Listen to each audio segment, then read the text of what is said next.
بسم اللہ الرحمن الرحیم۔ السلام علیکم ورحمۃ اللہ وبرکاتہ۔ ناظرین کرام، میں آج گفتگو کرنے والی ہوں سیدنا ہود علیہ السلام کی بعثت پہ۔ تو ناظرین، سیدنا ہود علیہ السلام قبیلہ عاد سے تعلق رکھتے تھے۔ یہ عربی قبیلہ تھا جن کی رہائش عمان اور حضر موت کے درمیان ریت کے ٹیلوں والے علاقے میں تھی۔ یہ علاقہ سمندر کے بالکل نزدیک واقع تھا۔ یہ لوگ زیادہ تر لمبے لمبے ستونوں والے خیموں میں رہتے تھے۔ اللہ تبارک و تعالیٰ نے انہیں مضبوط اور قوی اجسام سے نوازا تھا۔ سخت اور بلند و بالا پہاڑوں کو یہ لوگ تراش کر خوبصورت محلات تعمیر کرنے میں کوئی ان کا ثانی نہیں تھا، یعنی ان کا کوئی مثال نہیں تھا، ان کا کوئی مقابلہ نہیں کر سکتا تھا۔ ان کی زمینیں سرسبز و شاداب اور ہر قسم کے باغات سے آراستہ تھی۔ ان کے اکثر قبائل عمان سے حضرموت اور یمن تک بھی پھیلے ہوئے تھے۔ ان کا مسکن جو تھا وہ یمن تھا، جبکہ ان کی اکثر آبادی یمن کے سوا جو ہے ان کے آس پاس بھی واقع تھی۔ طوفان نوح کے بعد سب سے پہلے قوم عاد نے، جنہیں عاد اولیٰ بھی کہا جاتا ہے، بت پرستی اختیار کی تھی۔ چنانچہ اللہ تبارک و تعالیٰ نے ان کے بھائی ہود علیہ السلام کو نبی بنا کر بھیجا۔ انہوں نے اپنی قوم کو اللہ تبارک و تعالیٰ کی طرف بلایا۔ اللہ تبارک و تعالیٰ نے سورہ اعراف میں سیدنا ہود علیہ السلام کا واقعہ کچھ یوں بیان فرماتا ہے۔ آیت نمبر 65 سے سورہ اعراف کی آیت نمبر 82 تک اس طرح ان کا واقعہ بیان ہوتا ہے۔ اور عاد کی طرف ان کے بھائی ہود کو بھیجا۔ اس نے کہا، اے میری قوم، اللہ کی عبادت کرو، اس کے سوا تمہارا کوئی معبود نہیں۔ تو کیا تم نہیں ڈرتے؟ اس کی قوم میں سے ان سرداروں نے جنہوں نے کفر کیا کہا، بے شک ہم یقیناً تجھے ایک طرف کی بے وقوف دیکھ رہے ہیں، اور بے شک ہم یقیناً تجھے جھوٹوں میں سے گمان کرتے ہیں۔ اس نے کہا، اے میری قوم، مجھ میں کوئی بے وقوفی نہیں، اور لیکن میں سارے جہانوں کے رب کی طرف سے ایک رسول ہوں۔ میں تمہیں اپنے رب کے پیغامات پہنچاتا ہوں، اور میں تمہارے لیے ایک امانت دار خیر خواہ ہوں۔ اور کیا تم نے عجیب سمجھا کہ تمہارے پاس تمہارے رب کی طرف سے تم میں سے ایک آدمی پر نصیحت آئی تاکہ وہ تمہیں ڈرائے اور یاد کرو جب اس نے تمہیں نوح کی قوم کے بعد جانشین بنایا اور تمہیں قد و قامت میں زیادہ پھیلاؤ دیا؟ سو اللہ کی نعمتوں کو یاد کرو تاکہ تم فلاح پاؤ گے۔ انہوں نے کہا، کیا تو ہمارے پاس اس لیے آیا ہے کہ ہم اس اکیلے اللہ کی عبادت کریں اور انہیں چھوڑ دیں جن کی عبادت ہمارے باپ دادا کیا کرتے تھے؟ تو جس کی دھمکی تو ہمیں دیتا ہے وہ ہم پر لے آ، اگر تو سچوں میں سے ہے۔ اس نے کہا، یقیناً تم پر تمہارے رب کی طرف سے ایک عذاب اور غضب آ پڑا ہے۔ کیا تم مجھ سے ان ناموں کے بارے میں جھگڑتے ہو جو تم نے اور تمہارے باپ دادا نے رکھ لیے ہیں، جن کی کوئی دلیل اللہ نے نازل نہیں فرمائی؟ تو انتظار کرو، بے شک میں بھی تمہارے ساتھ انتظار کرنے والوں میں سے ہوں۔ تو ہم نے اسے اور ان لوگوں کو جو اس کے ساتھ تھے اپنی رحمت سے نجات دی، اور ان لوگوں کی جٹ کاٹ دی جنہوں نے ہماری آیتوں کو جھٹلایا اور وہ ایمان والے نہ تھے۔ ناظرین کرم، ان آیات میں ہود علیہ السلام اور ان کی قوم یعنی عاد کا قصہ بیان کیا گیا ہے۔ یہ لوگ عاد بن ارم بن عص بن سام بن نوح کی اولاد سے تھے۔ زبردست جسمانی قوت کے مالک تھے اور بتوں کی پوجا کرتے تھے۔ ہود علیہ السلام اسی قوم کے ایک شریف خاندان سے جو تعلق رکھتے تھے، جنہیں اللہ تبارک و تعالیٰ نے اس قوم کی ہدایت کے لیے نبی بنا کر بھیجا تھا۔ لیکن جس طرح وہ لوگ جسمانی طور پر بڑے سخت تھے، اسی طرح ان کے دل بھی اس سے کچھ زیادہ ہی سخت تھا۔ انہوں نے ہود علیہ السلام کو احمق اور بے وقوف قرار دیا اور جھوٹا بتایا، اور ہزاروں کوششوں کے باوجود بھی اللہ تبارک و تعالیٰ کے راستے پہ وہ نہ آئے، اور اللہ تبارک و تعالیٰ نے انہیں آخر کار ہلاک کر دیا۔ قرآن پاک میں اگر ہم دیکھیں تو کئی جگہ یہ بتایا گیا ہے کہ اللہ تبارک و تعالیٰ نے انہیں طوفانی ہوا کے ذریعے ہلاک کیا تھا، جو 8 دن اور 7 راتیں مسلسل چلتی رہی تھی۔ وہ آندھی اس قدر تیز تھی کہ جس چیز پر وہ گزرتی اسے چور کر ڈالتی، یعنی ٹکڑا ٹکڑا کر ڈالتی، حتیٰ کہ اس نے انہیں پٹخ پٹخ کر ہلاک کر ڈالا۔ ان کی لاشیں اس طرح دکھائی دیتی جیسے کھجور کے کھوکھلے تنے ہیں۔ ان کا قصہ تاریخ سے ہمیں اس طرح ملتا ہے کہ ان پہ جو ہے بہت سخت قسم کا عذاب نازل ہوا۔ سیدنا ہود علیہ السلام کی ناظرین قوم کی اذیتوں پر حضرت ہود علیہ السلام نے برداشت کیا اور انہیں بتایا کہ مجھ میں کوئی بے وقوفی نہیں، بلکہ میں تو تمہارے لیے امانت دار اور خیر خواہ ہوں۔ دین خواہی کا نام ہے، اور دین میں جو ہے وہ خیر خواہی جتنا اچھا ہے اسی دین میں اتنی مضبوطی ہے، یعنی میں اللہ تعالیٰ کی طرف سے تمہارے لیے خیر خواہ بن کے آیا ہوں۔ سیدنا تمیم داری بیان کرتے ہیں کہ رسول پاک صلی اللہ علیہ وآلہ وسلم نے فرمایا، دین خیر خواہی کرنے کا نام ہے۔ ہم نے پوچھا کس کی خیر خواہی؟ تو آپ صلی اللہ علیہ وسلم نے بیان فرمایا کہ اللہ کی، اس کی کتاب کی، اس کے رسول کی، مسلمان کے حکمرانوں کی اور عام مسلمانوں کی۔ ناظرین یہ حدیث اگر ہم اس کی ریفرنس کی بات کریں تو یہ صحیح مسلم کی حدیث ہے۔ سیدنا ہود علیہ السلام نے قوم کی سرکشی، ان کی بد تہذیبی کا جواب اس لہجے میں دینے کی بجائے ان کی ایذا پر صبر کیا، ان کے تکالیف کو برداشت کیا اور صرف اتنا کہا کہ تم تو محض جھوٹ باندھتے ہو، جس کا ذکر قرآن پاک میں سورہ ہود آیت نمبر 50 اور 51 میں اس طرح سے آتا ہے، وَإِلَىٰ عَادٍ أَخَاهُمْ هُودًا قَالَ يَا قَوْمِ اعْبُدُوا اللَّهَ مَا لَكُم مِّنْ إِلَٰهٍ غَيْرُهُ إِنْ أَنْتُمْ إِلَّا مُفْتَرُونَ يَا قَوْمِ لَا أَسْأَلُكُمْ عَلَيْهِ أَجْرًا إِنْ أَجْرِيَ إِلَّا عَلَى الَّذِي فَطَرَنِي أَفَلَا تَعْقِلُونَ۔ اور عاد کی طرف ان کے بھائی ہود کو بھیجا، اس نے کہا، اے میری قوم، اللہ کی عبادت کرو، اس کے سوا تمہارا کوئی معبود نہیں، تم تو محض جھوٹ باندھنے والے ہو۔ اے میری قوم، میں تم سے اس پر کسی مزدوری کا سوال نہیں کرتا، میری مزدوری اس کے سوا کسی پر نہیں جس نے مجھے پیدا کیا، تو کیا تم نہیں سمجھتے؟ ناظرین کرم، اللہ رب العزت نے قوم عاد کی ہدایت کے لیے ہود علیہ السلام کو بھیجا، اور انہی میں سے تھا جو بتوں کی پوجا کیا کرتے تھے۔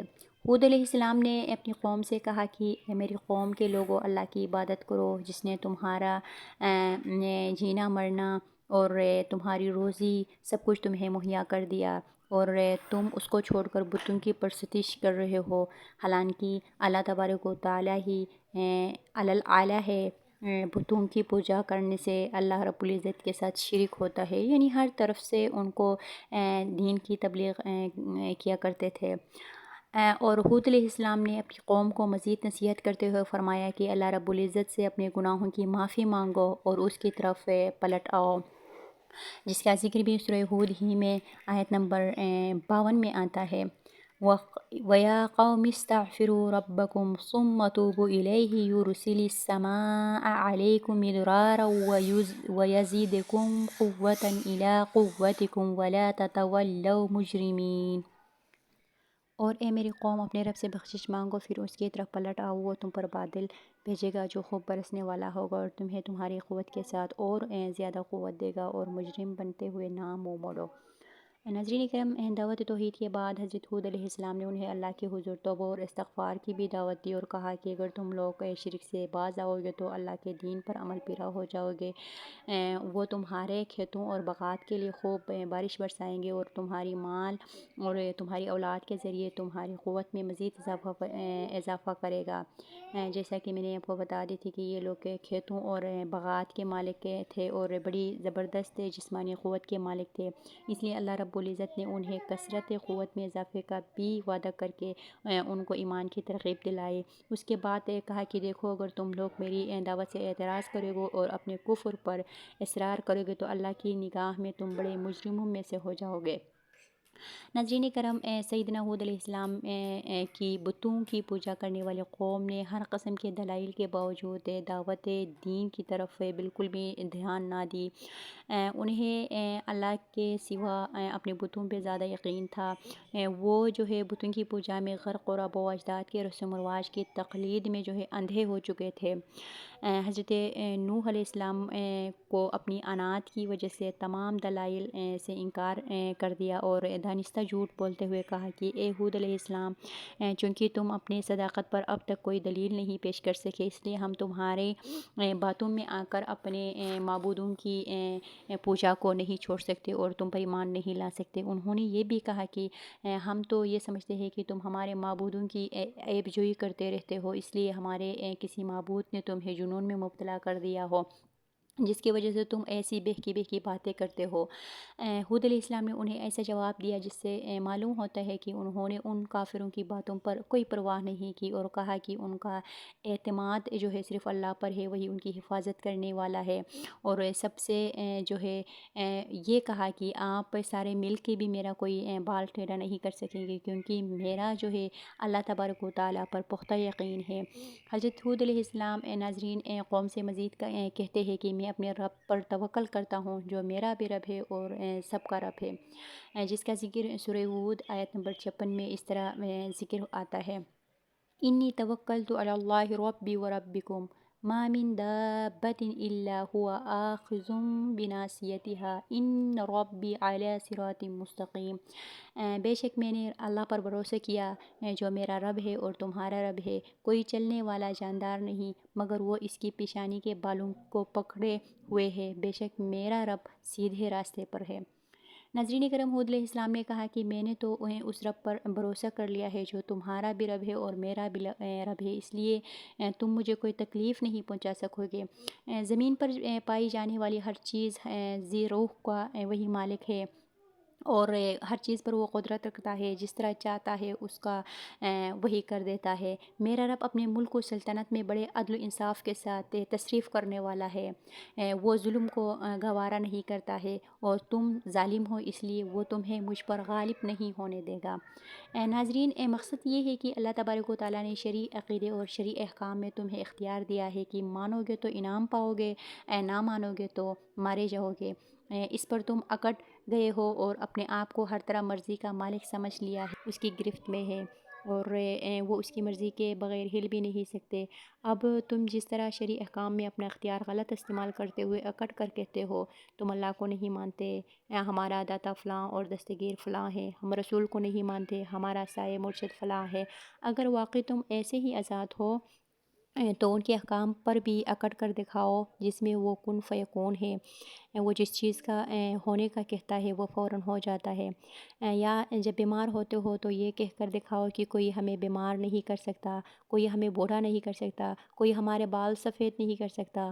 اگر تم اور تمہارے خدا ایسے ہی زبردست ہے تو اللہ کے حکم سے دل کی حرکت رکنے سے اسے چلا کے تو دکھاؤ۔ اس طرح کی موت کے وقت بھی اکڑ جاؤ کہ جاؤ ہم نہیں مرتے، یا تمہارے شریک کہے ہم اپنے بندے کو مرنے نہیں دیں گے۔ معلوم ہوا کہ تم اس وقت سے جو ہے تھوڑے سے مطلب ضد میں ہے، یا اپنی انا پہ جو ہے وہ اکڑے ہوئے ہے، لیکن ایسا نہیں ہے۔ اللہ تبارک و تعالیٰ کی ذات کے ساتھ جو بندہ جو ہے خلاف ورزی کر کے کامیابی نہیں پا سکتا۔ تو ناظرین یہ ویسے ایکسپلینیشن میں اپنی انداز سے کر رہی تھی۔ تو ہود علیہ السلام نے بھی جو ہے اپنی قوم کو طرح طرح کی اس طرح کی دین کی تبلیغ کر کے ان کو سمجھانے کی کوشش کی، مگر ان کی قوم نے ان کو ہرگز قبول کرنے سے انکار کیے۔ تو ہود علیہ السلام نے انہیں آخر میں تنگ آ کر ایک وارننگ دے دی، جس کا ذکر سورہ ہود ہی میں آیت نمبر 58 میں اس طرح سے آتا ہے: فَإِن تَوَلَّوْا فَقَدْ أَبْلَغْتُكُمْ مَا أُرْسِلْتُ بِهِ إِلَيْكُمْ وَيَسْتَخْلِفُ رَبِّي قَوْمًا غَيْرَكُمْ وَلَا تَضُرُّونَهُ شَيْئًا إِنَّ رَبِّي عَلَى كُلِّ شَيْءٍ حَفِيظٌ۔ پھر اگر تم پھیر جاؤ تو بلا شبہ وہ تمہیں وہ پیغام پہنچا چکا جسے دے کر مجھے تمہاری طرف بھیجا ہے، اور میرا رب تمہارے سوا کسی اور قوم کو تمہاری جگہ لے کر آئے گا اور تم اس کا کوئی نقصان نہ کرو گے۔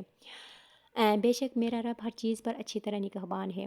ناظرین اکرام، اس آیت سے ظاہر ہوتا ہے کہ ہود علیہ السلام نے اپنی قوم کو دعوت دین پہنچا کر یہ بھی کہہ دیا کہ میں نے اپنے رب کی طرف سے جو مجھ پر ہدایت تھی، جو مجھے پیغام دے کر بھیجا گیا تھا، وہ میں نے مکمل کر دیا۔ اب اللہ تعالیٰ تمہیں ہلاک کر دے گا اور تمہاری جگہ دوسری قوم کو لائے گا جو تمہاری جو ہے یہ جتنی بھی عارضی چیزیں ہیں، جس طرح آپ کی اموال، آپ کے کھیتوں میں جو بھی چیزیں ہیں، جس طرح باغات ہے یا جتنی بھی چیزیں ہیں، یہ ساری چیزوں کے مالک وہ لوگ بن جائیں گے جو تمہاری بات آئیں گے۔ اور تمہاری جو کفر اور عناد اتنا بڑھ چکا ہے کہ اللہ تعالیٰ آپ کو ہلاکت میں ڈالے گا، اور آپ کی ہلاکت کی وجہ سے، آپ کے نقصان کی وجہ سے اللہ تبارک و تعالیٰ کی سلطنت یا اس کی حکومت میں کسی قسم کی کوئی کمی نہیں آئے گی۔ جو نقصان ہوگا وہ تمہارا ہوگا، اللہ رب العزت کا اس میں کوئی نقصان نہیں ہے۔ تو ناظرین کرام، قوم عاد کی سرکشی پر آخر اللہ رب العزت نے ان پر عذاب بھیج دیا، جس سے نافرمان لوگ ہلاک ہو گئے، اور جن لوگوں نے ایمان لائے تھے وہ اللہ کی رحمت سے نجات پا گئے، جس کا ذکر اللہ تبارک و تعالیٰ نے قرآن میں اس طرح سے کیا ہے۔ اور جب ہمارا حکم آیا کہ تو ہم نے ہود کو اور ان لوگوں کو جو ان کے ہمراہ ایمان لائے تھے اپنی طرف سے عظیم رحمت کے ساتھ نجات دی، اور انہیں ایک بہت سخت عذاب سے بچا لیا۔ یہ عاد تھے جنہوں نے اپنے رب کی نشانیوں کا انکار کیا اور ان کی رسولوں کی نافرمانی کی، اور ہر زبردست جابر سخت عناد والے کے حکم کی پیروی کی، اور ان کے پیچھے اس دنیا میں لعنت لگائی گئی ہے اور قیامت کے دن بھی۔ سن لو، بے شک عاد نے اپنے رب سے کفر کیا، سن لو عاد کے لیے ہلاکت ہے جو ہود کی قوم تھی۔ ناظرین کرم، اللہ رب العزت کا عذاب ایک ایسی شدید اور خوفناک آندھی کی شکل میں آیا جس میں کوئی خیر نہیں تھی، جو 7 راتیں اور 8 دن تک چلتی رہی، اور اس کی وجہ سے تمام کفار ہلاک ہو گئے۔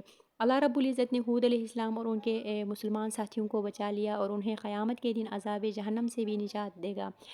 اگلی آیت میں فرمایا کہ یہ لوگ قوم عاد کے نام سے جانے جاتے ہیں، انہوں نے اللہ کے ساتھ کفر کا ارتکاب کیا تھا اور آفاق میں موجود ان نشانیوں کا انکار کر دیا تھا جو اللہ کی وحدانیت پر دلیل تھی، اور مشرکانہ اعمال میں اپنے ان متکبر سرداروں کی پیروی کی تھی جو اللہ کے بندوں کو رسولوں کی تکذیب پر ابھارتے تھے، چونکہ انہوں نے اپنے مغرور سرداروں کی پیروی میں کفر و شرک کی راہ اختیار کی تھی۔ اس لیے اللہ رب العزت نے بطور سزا ان پر اس دنیا میں لعنت بھیجی، اور آخرت میں بھی ان پر عذاب ہوگا۔ گویا لعنت اور ان کی رحمت سے دوری ان کے لیے ہر حال میں لازم ہوگی۔ اللہ رب العزت نے ان پر لعنت بھیجنے کا سبب بیان کرتے ہوئے دوبارہ فرمایا ہے کہ یہ سب کچھ اس لیے ہوا کہ انہوں نے اپنے رب کا انکار کر دیا تھا۔ اس کے بعد اللہ رب العزت نے ان پر ہمیشہ کے لیے ہلاکت اور بربادی بھیج دی۔ اس آیت میں یہ خبر دی ہے اللہ رب العزت نے کہ اللہ تعالیٰ قوم عاد سے بہت زیادہ غضبناک جو ہے اور شدید والا نفرت کرتے ہیں۔